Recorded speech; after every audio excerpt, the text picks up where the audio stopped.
আজকে আর 25 নম্বর আর বড় এখানে কথা বলে গেছে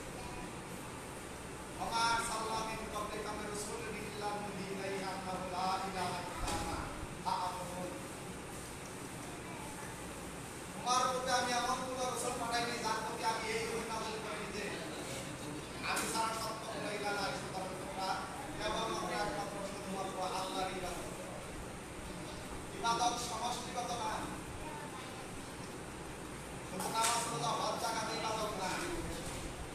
আবার এগুলো না করলেও একটা মানুষ জান্নাতে যেতে পারবে না সালাত অত্যন্ত গুরুত্বপূর্ণ ইবাদত সূরা তোহা 20 নম্বর সূরা 8 নম্বর 14 মহান আল্লাহ বলতেছেন ইন্নানি আনা আল্লাহ নিশ্চয় আমি আল্লাহ লা ইলাহা ইল্লা আনা আমি সারা সত্য কোনো ইলাহ নাই না আবুদি আমার ইবাদত বাকি সালাতে জিকির আমাকে স্মরণ করার জন্যই সালাত প্রতিষ্ঠা করো আমি তো আমার বান্দাকে সালাত দিয়েছি যাতে করে আমাকে স্মরণে রাখে আপনি তাগুত বর্জন করবেন আল্লাহ সুবহানাহু ওয়া তাআলার প্রতি ঈমান আনবেন ইবাদত করবেন এর বড় কোনো শর্ত আছে সূরা আল-বাকারা 2 নম্বর সূরা 172 মহান আল্লাহ বলেন ইয়া আইয়ুহাল্লাযীনা আমানু কুলু মিন তাইয়্যিবাতি মা রাযাকনাকুম ওয়াশকুরুলিল্লাহি ইন কুনতুম ইয়্যাহু তা'বুদুন এই বান্দাগণ তোমরা আহার করো তোমাদেরকে যে জমিনে হালাল রুজি দেওয়া হয়েছে তার থেকে এবং আল্লাহর শুকরিয়া আদায় করো যদি তোমরা তার ইবাদত করে থাকো শর্ত শেষ ঈমান আনলেন আল্লাহর প্রতি শয়তানের আনুগত্য বর্জন করলেন এবং আপনার জীবন পরিচালনা করলেন হালাল বিষয় দিয়ে আপনার ক্রয় হতে হবে হালাল বিক্রয় করতে হবে হালাল ব্যবহার করতে হবে হালাল পরিধান করতে হবে হালাল আপনি যদি এক গ্লাস পানি পান করেন সেখানে 5টি বিধান লাগবে আপনার প্রথমত আপনাকে ডান হস্তে পানি ধরতে হবে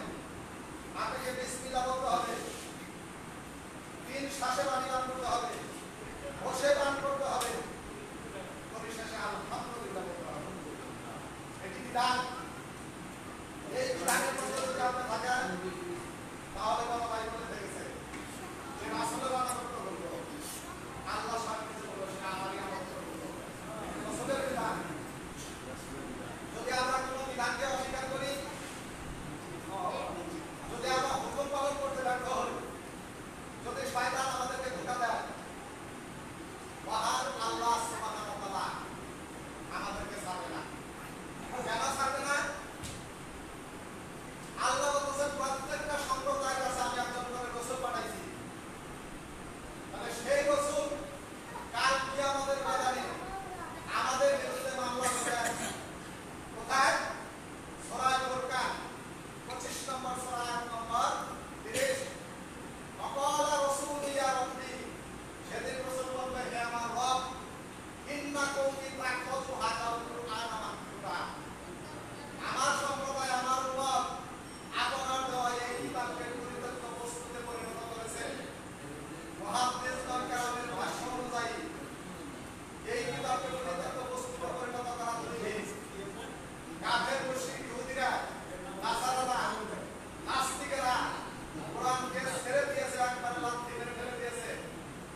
বিশ্বাস করি। কেমন সুপারিশ? আল্লাহ সুবহানাহু ওয়া তাআলা বলেন, আমি সুপারিশ করার অনুমতি তাকে দেব, সেই কেবল সুপারিশ করতে পারবে যার